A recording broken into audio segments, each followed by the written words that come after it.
the other hand, you know what I'm saying? The thing is that this world is very hard to figure out. This world is very hard to figure out.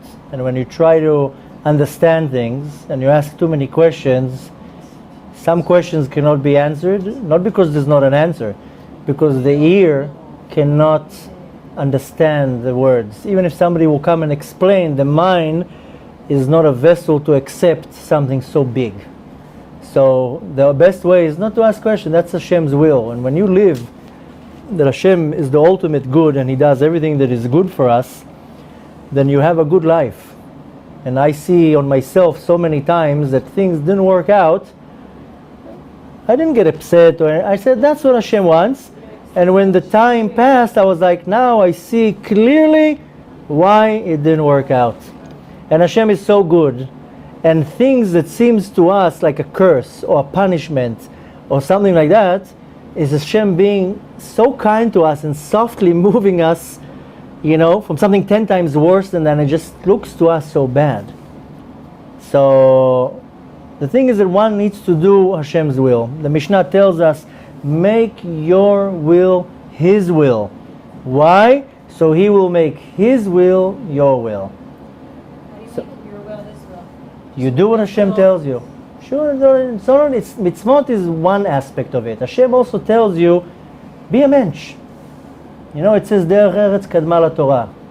The being a mensch, being a good person, is preceding the Torah.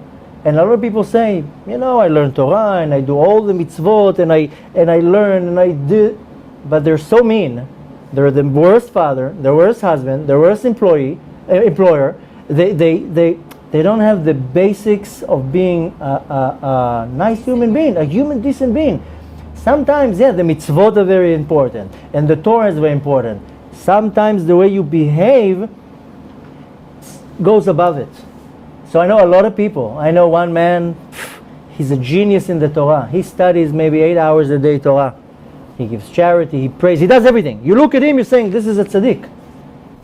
Personally, I think he's the worst husband, the worst father, the worst boss, the worst neighbor. His behavior is disgraceful, is a chilul Hashem. On one can say, look at him, all day long, he said, you know what, and somebody that knows him tells me, he studies so much and that's how he behaves, that, shows me, he reflects on the Torah. And I told him, don't judge the Torah or Hashem because one guy behaves like not nice. So the thing is that sometimes Hashem also tells you, you are my ambassador. Represent me. Present me nice. Behave how I would want, how I would behave if you would go. I educate my kids, that's my daughter. I educate my kids, besides to learn Torah and do mitzvot and love Hashem and everything. I educate them, behave outside how I would make you behave if I would be right next to you. Because when I'm sitting in a restaurant with them, I'm tough. Sit straight, don't put your legs up, chew with your mouth closed, don't talk with food in your mouth, don't scream, don't make a mess. I tell them, I want you to behave when I'm not next to you like as if I'm next to you. So, and I'm not doing that to be a mean father. I'm doing it to give them good midot, good attributes that they have, that when somebody looks at them, they says, wow, look at that Jew, look at that ambassador, the servant of God, how he behaves. Yeah. So sometimes, of course, the mitzvot are very important. And I used to live in New York now for 17 years. I used to have every 2 weeks a class for men for the Syrian community.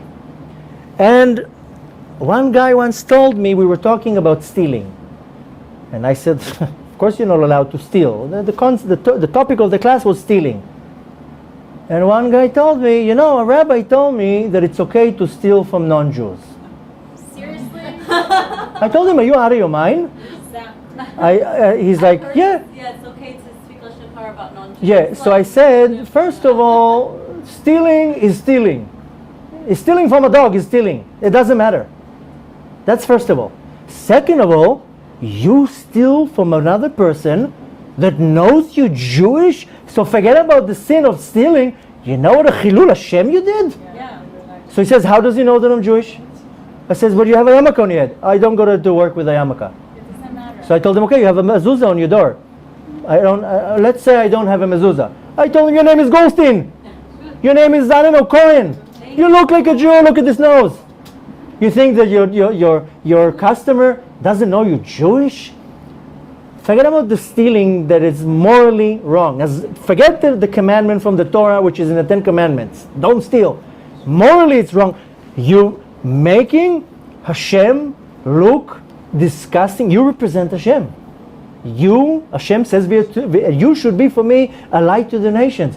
Told you, who told you that? Even if somebody would tell me it's okay to steal from somebody else, I would tell them, are you out of your mind? You need a little bit of common sense. So, making space for Hashem is, of course, you have to do mitzvot.